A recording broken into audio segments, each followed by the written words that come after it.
గోదావరి వరద తగ్గుముఖం పట్టింది. ప్రస్తుతం ధవళేశ్వరం కాటన్ బ్యారేజీ వద్ద నీటి మట్టం 7.6 అడుగులకు చేరుకుంది.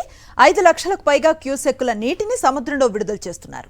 ఈ సీజన్లో ఇప్పటి వరకు 1700 టీఎంసీల నీరు సముద్రం పాలైందని అధికారులు వెల్లడించారు. గోదావరి వరద పరిస్థితిపై మరింత సమాచారాన్ని మా ప్రతినిధి హరీష్ అందిస్తారు. గడిచిన 2 వారాలుగా గోదావరి జిల్లాలను కుదిపేసిన అఖండ గోదావరి వరద ప్రస్తుతం తగ్గుముఖం పట్టింది.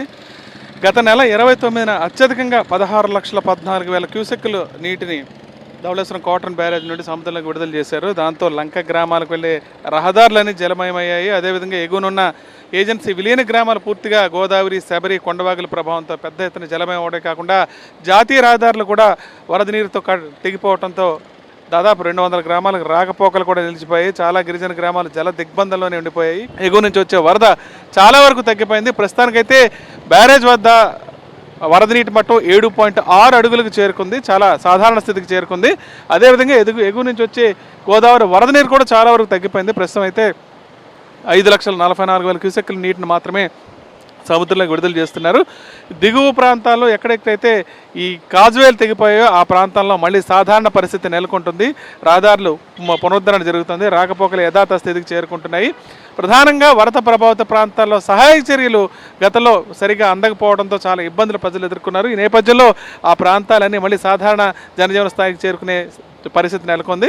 మరోవైపు ఎగువ నుంచి గడిచిన 15 రోజుల్లో ప్రతిరోజు కూడా దాదాపు 10 నుంచి 12 లక్షల క్యూసెక్కుల నీరు సముద్రంలోకి పోయింది. దీంతో గడిచిన 15 రోజుల్లో ధవళేశ్వరం కాటన్ బ్యారేజ్ నుంచి 1700 టీఎంసీలు ఈ సీజన్లో ఇప్పటిదాకా సముద్రం పాలయ్యాయని చెప్తున్నారు. ఒక్క టీఎంసీతో 10,000 ఎకరాలకు నీరు అందించే పరిస్థితి.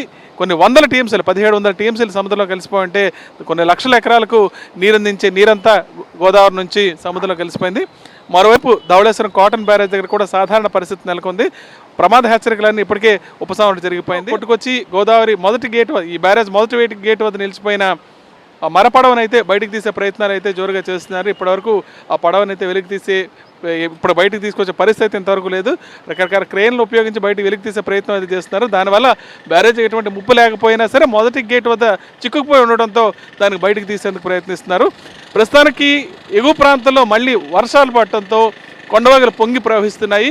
చాలా ప్రాంతాల్లో ఇప్పటికే రాకపోకలు అయితే నిలిచిపోయాయి. అయితే దీని ప్రభావం గోదావరి మీద కానీ శబరి నది ప్రవాహం మీద కానీ ఎటువంటి ప్రభావం చూపించదని అధికారులు చెప్తున్నారు. ధవళేశ్వరం కాటన్ బ్యారేజ్ నుంచి విజయస్మృతిక సరీష్ ఫర్ సాక్షి న్యూస్.